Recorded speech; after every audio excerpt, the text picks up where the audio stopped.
আগস্টের অতীতে ফিরে যাবে না। বাংলাদেশে আওয়ামী লীগ ফিরে আসতে পারবে না।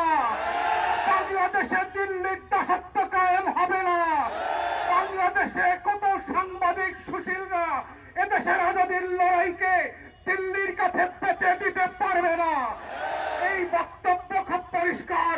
যারা বাংলাদেশের আনাচে কানাচে প্রান্তে ঘুরে বেড়ান নাই, যারা বাংলাদেশের অলিতে গলিতে টং দোকানে আজাদীর আকাঙ্ক্ষা বোঝেন না, যারা ওসমান হাদির নামটা পর্যন্ত সুন্দর করে উচ্চারণ করতে পারেন না, তারা ইনকিলাব মঞ্চের নাম শোনেন নাই, তারা আগামী দিনের বাংলাদেশে অপ্রাসঙ্গিক হয়ে যাবেন। এবং এটাই হচ্ছে আগামী দিনের রাজনীতির মূল তত্ত্ব কথা। এটাই হচ্ছে আজাদীর বাংলাদেশ। এটাই হচ্ছে বাংলাদেশ 2। এবং সেই বাংলাদেশ 2 লড়াইতে একটা দুইটা বুলেট না, লক্ষ বুলেট দিয়েও এই আজাদীর লড়াই বন্ধ করা যাবে না। আপনারা বারবার চেষ্টা করেছেন, হেফাজতের গণহত্যা হয়েছে, 1,64,000 বুলেট পেরেছিলেন।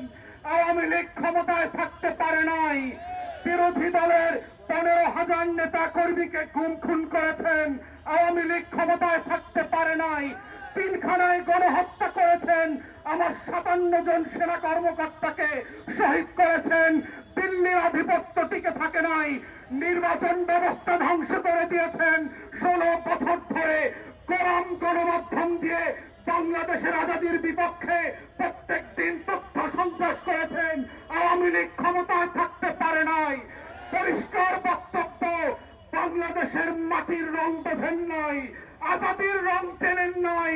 ওটা আওয়ামী লীগের পতাকার রং না, ওটা লাল সবুজের রং। ওটার জন্য লক্ষ লক্ষ মানুষ জীবন দেওয়ার জন্য যেমন প্রস্তুত আছে, আগামী দিনেও থাকবে। অতএব শত্রুরা সাবধান, লক্ষ বলে প্রস্তুত রাখতে পারেন। আমরাও লাল সবুজের পতাকা বুকে পেঁচিয়ে দিয়ে বাংলার আনাচে কানাচে আমার স্বাধীনতা আজাদীর লড়াই চালিয়ে যাব। শরীফ ওসমানদেরকে নতুন করে পাড়ায় মহল্লায় আবার পরিচিত করানো হবে এবং সেভাবেই প্রজন্ম থেকে প্রজন্ম ইনকিলাব জিন্দাবাদ হয়ে থাকবে। ইনকিলাব ইনকিলাব ইনকিলাব ইনকিলাব।